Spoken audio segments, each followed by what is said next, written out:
Kako planinska koča vpliva na okolje? Zaradi delovanja koče nastajajo odpadki.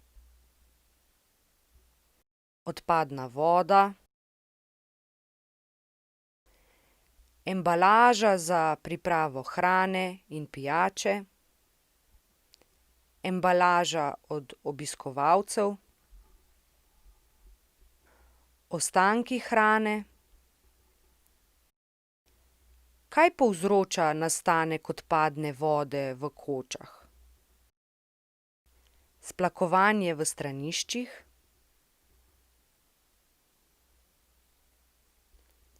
umivanje rok, pranje posteljnine,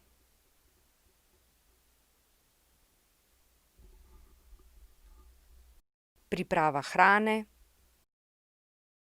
pomivanje posode. Zaradi obratovanja koč prihaja do hrupa, ki vznemirja živali. Hrup povzročajo obiskovalci koč, avtomobili do izhodišč ali do samih koč, helikopterji, ki dostavljajo tovor in tako dalje.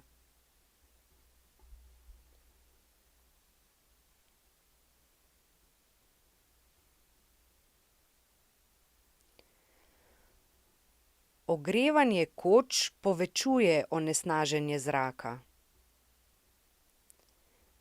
Zaradi ogrevanja nastaja dim, ki onesnažuje zrak.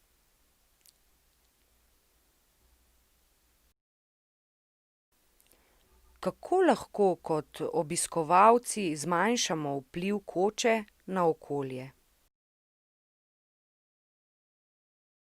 Varčujemo z vodo. Pri umivanju rok in zob zapiramo pipe in se v kočah ne tuširamo.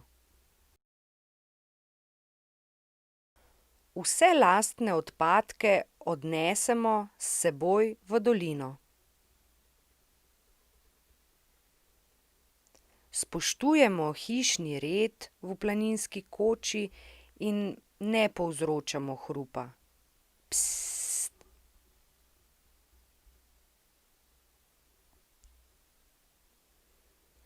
Če bomo v koči prenočevali, s seboj prinesemo rjuho za večkratno uporabo.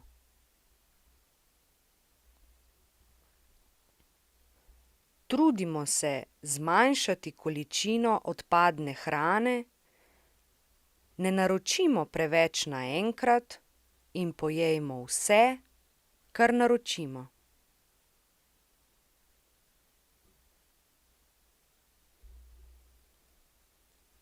Za seboj zapiramo vrata, da se koča ne shladi, še posebno v hladnem delu leta.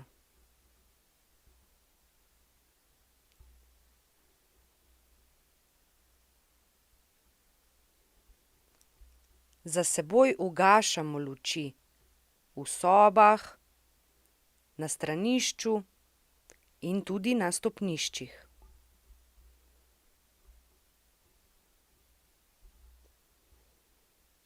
Vidimo strašno umazanega fantiča, ki pravi: "Mama, pa lepo piše, varčujte z vodo." Planinske koče so tu zaradi nas.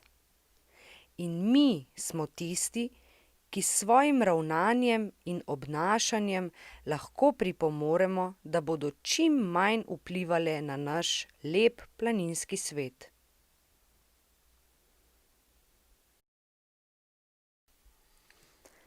Priredba v slovenskem znakovnem jeziku in govoru je nastala na podlagi zgibanke za mlade planince z naslovom Kako planinska koča vpliva na okolje, ki jo je izdala Planinska zveza Slovenije.